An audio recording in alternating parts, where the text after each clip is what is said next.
ल साथीभाइ हो, आज फेरि धेरै दिनमा तपाईँहरूको सामु आइरहेछु। यो सानो भ्लग बनाइरहेछु धेरै दिन बाद।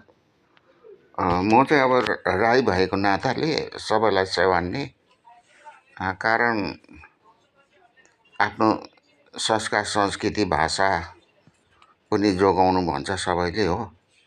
र गुड मर्निङ भन्दा गुड नाइट भन्दा धेरै गुनासोहरू आयो र आज म तपाईँहरूलाई सेवान्ने भन्दै यो भ्लग यो भिडियो सुरु गरिरहेछु। र आज के भने यो सानो भिडियो चाहिँ मेरो एउटा यो कोठे भिडियो साथीभाइ हो।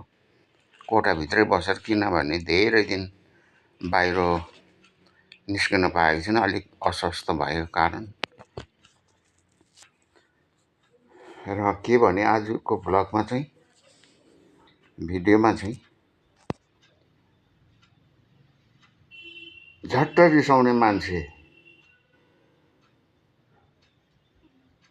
चाहिँ एकदम उहाँको चाहिँ हृदय कमुलो हुन्छ अरे के, झट्टै रिसाउने एकदम कमुलो हृदय भएको हुन्छ अरे हो। यस्तो कुरोहरू मैले धेरै लेखहरूमा पाएँ र मैले आज यो भिडियोमा सबैलाई सेयर गर्दैछु। हुन त मैले धेरै अनुभव पनि गरिसकेको कुरो हो। धेरैलाई देखेर, धेरैसँग यस्तो त्यो रिसाउने मान्छेहरूसँग साथमा बसेर उनीहरूको धेरै मैले उनीहरूबाट धेरै अनुभव भइसकेको छ। र हो रहेछ, वास्तवमा झट्टै रिसाउने केही भनेदेखि उनीहरूलाई चित्तमा च्याप्प लाग्दो रहेछ क्या। अन्त एकछिनमा धेरै मतलब चित्त उनीहरूलाई रिस उठ्यो भने हानाहान पनि गरिहाल्दो रहेछ हो। डाँडाडुँडो हानाहान पनि गरिदिइहाल्छ। तर एकछिनमा गएर शान्त भएपछि कस्तो उहाँहरूको मन यस्तो भयङ्कर पलाएर आउँदो रहेछ नि, कमुलो मन। अन्त के भन्छ, माया दया उसको हृदयमा त्यसरी जागेर आउँदो रहेछ। यो चाहिँ मैले धेरै अनुभव गरेँ क्या। र यो कुरोहरू साथीभाइ तपाईँहरूलाई पनि मैले यो सेयर गरेको। र यो भिडियोमा यसरी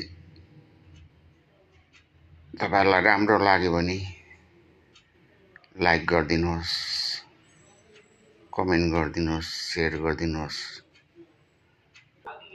अन्त्यमा म यही भन्न चाहन्छु साथीभाइ हो, सत्य बोल्नुहोस्,